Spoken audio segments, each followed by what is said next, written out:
श्री शिवाय नमस्तुभयम।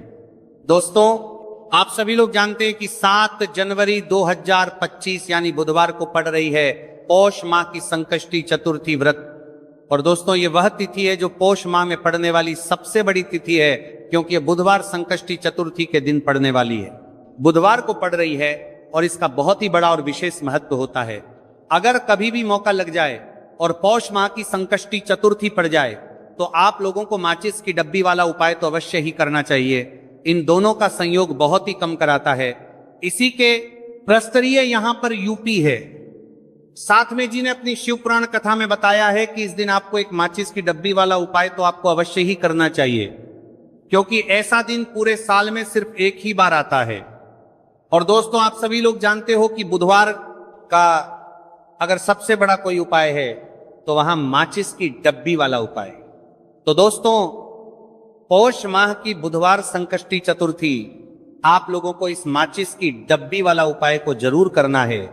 बहुत सारे लोग होंगे जिन माचिस की डब्बी लोगों ने इस उपाय अमित आर्य को ना किया हो, मतलब पूरा साल निकल गया, उन्होंने किसी भी दिन इसे हरा नींबू वाला उपाय को ना किया हो। पर दोस्तों, आपके पास एक आखिरी मौका बचा हुआ है, जो कि 7 जनवरी 2025 पौष माह की बुधवार संकष्टी चतुर्थी के दिन है। इस दिन आप लोगों को इस एक्शन 1000 ओकर तरीके से माहत्रू करती वाले उपाय संकष्टी चतुर्थी के दिन है। कुछ जरूर कर लेना। भले ही आपने महीने भर इस उपाय को ना किया हो, पर अगर आपने इस पौष माह के बुधवार संकष्टी चतुर्थी के दिन अगर इस वाले उपाय को कर लिया तो आपको इस उपाय को करने का वो फल मिलेगा जिसकी आपने कभी कल्पना भी नहीं करी होगी। इसीलिए आप लोग इस वाले उपाय को एक बार जरूरी नहीं कर लेना है, ताकि आप लोगों के हाथ से ये मौका ना जा सके और आपको इस उपाय को करने का फल मिल सकती। दोस्तों, ये उपाय पंडित जी ने दश्य महापुराण की कथा में बताया है जी। उपाय को आज हम आपको बहुत अच्छे से समझाने वाले हैं। इस वीडियो को देखने के बाद इस उपाय को समझने के लिए आपको कोई और वीडियो को देखने की जरूरत नहीं पड़ेगी। तो चलिए दोस्तों, उपाय को मैं करते हैं। देखिए, ये स्पर्श माह के बुधवार संकष्टी चतुर्थी के दिन ये इतना खास होता है, इतना महत्वपूर्ण होता है। देखा गया है कभी कभी बड़े बड़े पूजा पाठ अनुष्ठान से जो मनोकामना पूर्ण नहीं होते, वह पौष माह की बुधवार संकष्टी चतुर्थी के दिन एक छोटे से उपाय करने से ही आपकी मनोकामना पूर्ण हो जाती है। और बहुत सारे लोगों ने इस उपाय को किया भी है और उनको इस उपाय को करने का फल भी जरूर मिला है। अगर आप लोग भी इस उपाय को करना चाहते हैं तो आप इस उपाय को पहले अच्छे से समझ लेना, सुन लेना, उसके बाद करना। आपको इस उपाय का फल जरूर मिलेगा। और इस उपाय को कर लेने से आपके घर में चाहे किसी भी प्रकार की दुख और समस्या क्यों ना चल रही हो, आपको उसका कारण भी नहीं पता है कि भाई ये समस्या किस कारण से चल रही है, उसका कुछ भी कारण हो सकता है। जैसे पितृदोष हो सकता है या किसी भी तरह का मंगल दोष भी हो सकता है। तो इस दिन आप लोगों को यह वाला उपाय कर लेना है। यह एक ऐसा उपाय है जिस उपाय को अगर किसी विशेष दिन पर किया जाए तो भाई उस विशेष दिन का जो है वह तो हमें मिलता ही मिलता है। पर हमने उस दिन पर इस उपाय को किया है तो हमें उससे भी बड़ा फल मिलता है, और फल बहुत जल्दी मिलता है, क्योंकि आप इस उपाय को बहुत ही बड़े और विशेष दिन पर कर रहे हो। तो चलिए अब उपाय के बारे में बात करते हैं, लेकिन उससे पहले आप लोगों में मैं के लिए बात करते हैं। तो ये जानना आवश्यक है कि आखिर ये उपाय किस समय करना है, किसको करना है और कैसे करना है। तो चलिए हम आगे आपको वीडियो में एक एक करके बता देते हैं।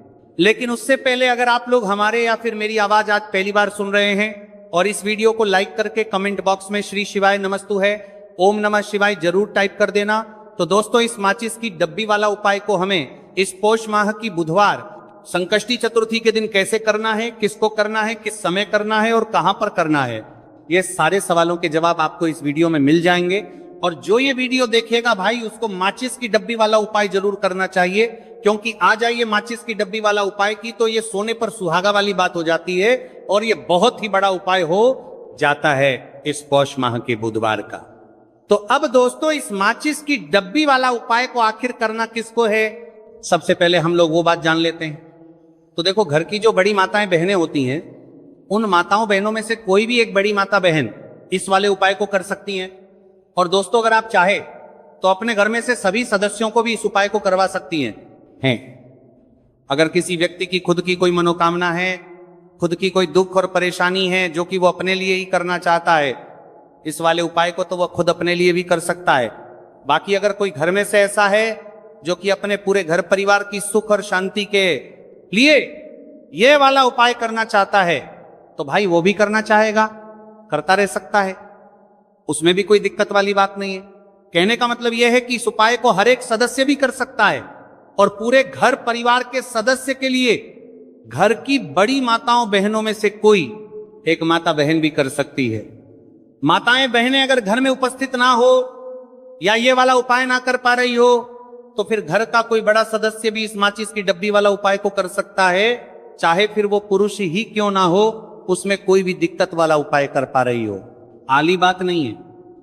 उसके बाद में दोस्तों और जो अगला प्रश्न निकल कर आता है वही आता है इस उपाय को लेकर के, आखिर इस उपाय को हमें किस समय करना है, सुबह के समय करना है कि शाम के समय करना है। तो देखो, इस वाले उपाय को आप लोग सुबह के समय भी कर सकते हो और शाम के समय प्रदोष काल में भी कर सकते हो।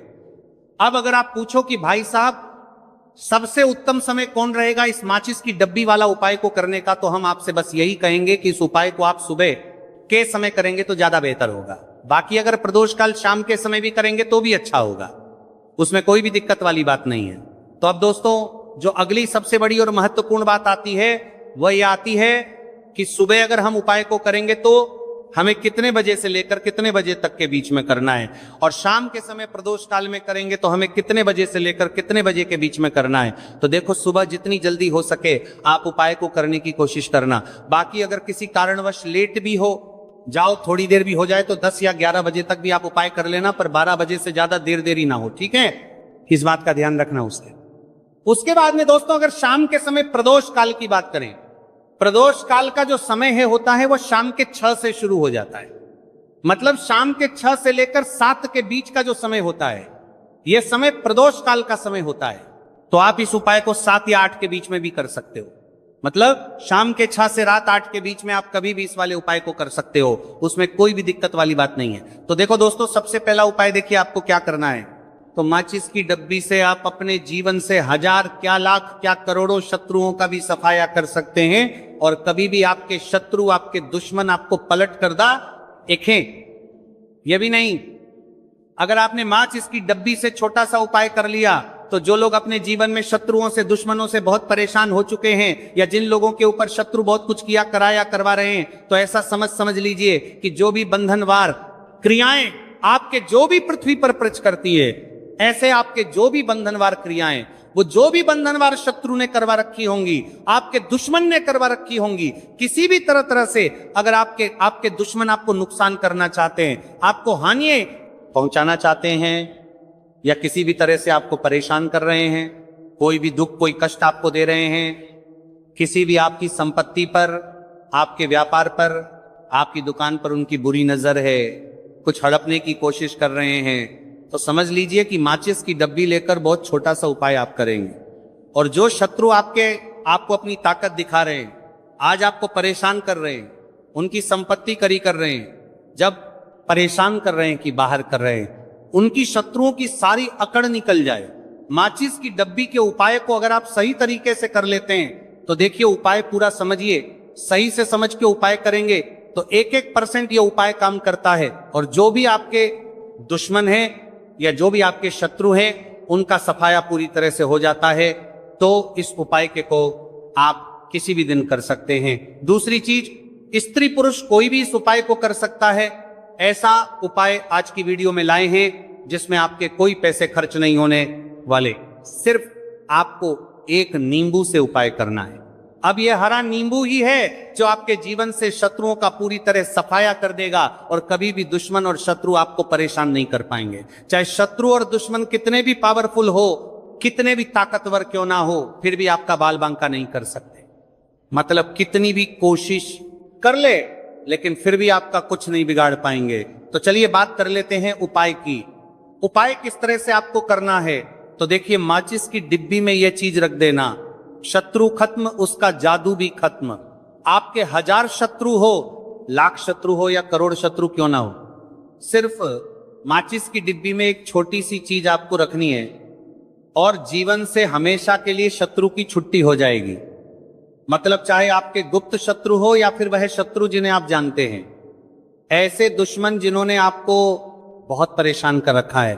तो ऐसा समझ लीजिए, अब माचिस की डब्बी आपके जीवन से शत्रुओं को दूर कर देगी। ऐसा अचूक और ऐसा उत्तम उपाय हम आपके लिए लेकर आए हैं कि इस उपाय को करते ही आपके शत्रुओं की बांड बच जाएगी, शत्रु की सारी ताकत खत्म हो जाएगी, शत्रु को अंदर में आपके सारी ताकत खत्म हो जाएगी, कुछ करने के लायक नहीं बचेंगे। आज जो आपको अपनी ताकत दिखा रहे हैं, आपसे दुश्मनी निकाल रहे हैं, बिना गलती के भी अगर आपके साथ बुरा कर रहे हैं, ऐसा समझ लीजिए आज से उनकी उल्टी गिनती शुरू हो जाएगी। जब से आप इस उपाय को कर लेंगे शत्रु मुक्ति का, इतना अचूक उपाय आपके लिए लेकर आए हैं कि इस उपाय को करने से शत्रु को खिलेगी, आप पूरी तरह परास्त भी हो जाएंगे और कभी जीवन में लौट कर नहीं आएंगे। मतलब गलती नहीं करेंगे, आपको परेशान करने की, आपको कष्ट देने की, आपके ऊपर किया कराया करवाने की। और अगर उन्होंने कुछ करवा रखा होगा, जैसे बहुत सारे जो लोग होते हैं, जो शत्रु होते हैं, वो तांत्रिकों के पास, बहुत सारे लोगों के पास जाकर कुछ इस तरह का किया कराया करवा देते हैं कि व्यक्ति को हर तरफ से बर्बाद कर देते हैं। लेकिन आप विश्वास मानिए, जो उपाय सवालों के पास बर्बाद देते हैं, हम आपके लिए लेकर आए। इस उपाय को करने से आपके जीवन से शत्रु की छुट्टी भी होकर रहेगी और फिर कभी शत्रु आपको परेशान नहीं कर पाएंगे। इस उपाय को करने में आपका कोई एक रूप नहीं लगने वाला है, सिर्फ और सिर्फ आपको माचिस से ये उपाय को करता है, जो करता है रणा है।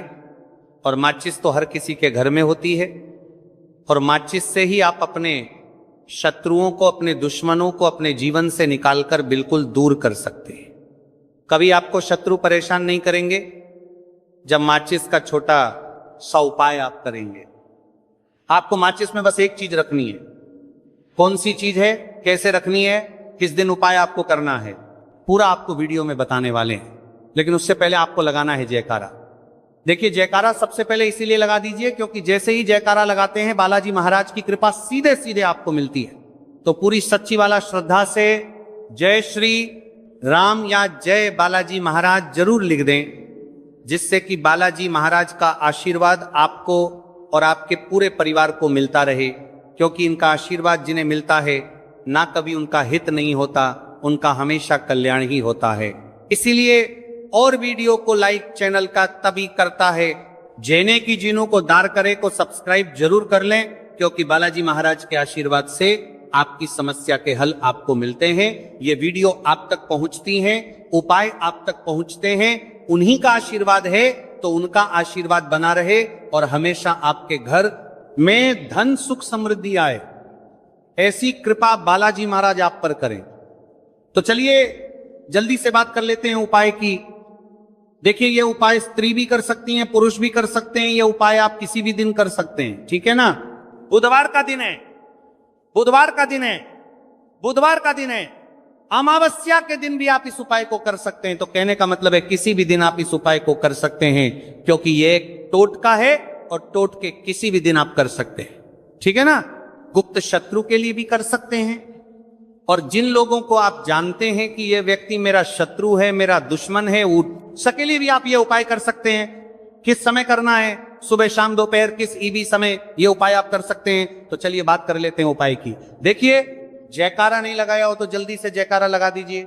सबसे पहले आपको एक माचिस लेनी है, माचिस की पूरी डब्बी लेनी है। माचिस भरी हुई होनी चाहिए, तीली उसके अंदर हो, खाली माचिस बिल्कुल आपको नहीं लेनी है, भरी हुई माचिस लेनी है। साथ ही साथ एक छोटा सा कागज आपको लेना है। कागज ऐसा ले जिस पर कोई लाइन ना हो, कुछ लिखा हुआ ना हो, सिंपल कागज सफेद रंग का। साथ ही साथ आपको क्या करना है, काले रंग का एक पेन भी लेना है। तो काले रंग का मार्कर होता है, वो भी आप ले सकते हैं, कोई भी पेन ले लीजिए, रंग काला होना चाहिए। अब आपको क्या करना है, जो कागज आपने लिया है, ठीक है ना, उस कागज के ऊपर आपको अपने शत्रु का नाम लिखना है। अगर शत्रु का नाम पता है तो मान लीजिए, शत्रु का नाम पता ही नहीं है, या शत्रु बहुत है, या गुप्त शत्रु हैं जिनके बारे में आप जानते ही नहीं। क्योंकि देखिए, गुप्त शत्रु का कोई पता नहीं लगा सकता। बहुत सारे कम ऐसे लोग हैं जिन्हें पता होता है कि हाँ गुप्त शत्रु है। हमारे यहाँ पता लग जाता है किसी तरीके से, आधे से ज्यादा केस में गुप्त शत्रु के बारे में पता ही नहीं चलता है। इसलिए आप नाम ना लिखकर शत्रु या गुप्त शत्रु लिखेंगे पर्ची पर, तो आपको ज्यादा लाभ होगा। इससे क्या होगा, आपके जितने भी शत्रु हैं ना, 2 हैं, 3 हैं, 4 हैं, 1000 हैं, कितने भी हैं, सभी परास्त हो जाएंगे और सभी आपके जीवन से दूर हो जाएंगे, मतलब उनकी पूरी ताकत खत्म हो जाएगी, कुछ आपका नहीं बिगाड़ पाएंगे। तो कोशिश वक्त कितनी भी कर ले कि आपका नुकसान करना है, धन हानि करनी है, आपकी कोशिश व्यापार खराब करना है, लेकिन सिर्फ सोचेंगे, कर कुछ नहीं पाएंगे। तो देखिए, पर्ची पर आपको नाम लिख लेना है, या फिर नाम ना लिखकर आप शत्रु लिखें तो ज्यादा उत्तम है। शत्रु लिख लिया, अब उस पर्ची को आपको लिखते हैं। नाम लिखकर आपको परार्थे को फोल्ड कर लेना है, ठीक है ना, मोड़कर उसे बंद कर लेना है पर्ची को। अब जो माचिस है आपके पास, उस माचिस के अंदर इस पर्ची को, इस सफेद रंग के कागज को जिस पर आपने शत्रु लिखा है, उस पर्ची को आपको रख लेना है। रख लिया, अब इस माचिस को आपको बंद करके अपने पास रख लेना है। माचिस खोलकर ही उसके अंदर आपको पर्ची रखनी, और फिर माचिस को 24 घंटे तक, कितने घंटे, 24 घंटे आपको उस माचिस को अपने पास रखना है। देखिए, जब 24 घंटे हो जाएंगे, उसके बाद आपको क्या करना है, 24 घंटे में आप सोचिए कि रात में आप सो रहे हैं, तो क्या माचिस को बाहर निकाल कर रखना है? नहीं सोते समय भी उस माचिस की डिब्बी को अपने पास रखना है, ठीक है ना। अपनी पॉकेट में आप रख सकते हैं, तकिया के पास रख सकते हैं, कहीं भी रखिए, रखना अपने पास है। जब 24 घंटे हो जाएंगे, उसके बाद अगले दिन आपको क्या करना है कि सुबह उठना है, जो भी आप काम करते हैं वो काम कर लीजिए। उसके बाद जब भी आपको समय मिले उस समय आपको क्या करना है, कहीं एकांत स्थान पर जाना है, ठीक है ना। आप किसी ऐसे स्थान पर भी जा सकते हैं जहां पानी भरा होता है, इकट्ठा हो जाता है, ऐसे स्थान पर भी जा सकते हैं, या ऐसे स्थान पर चले जाइए जो बिल्कुल एकांत हो, जहां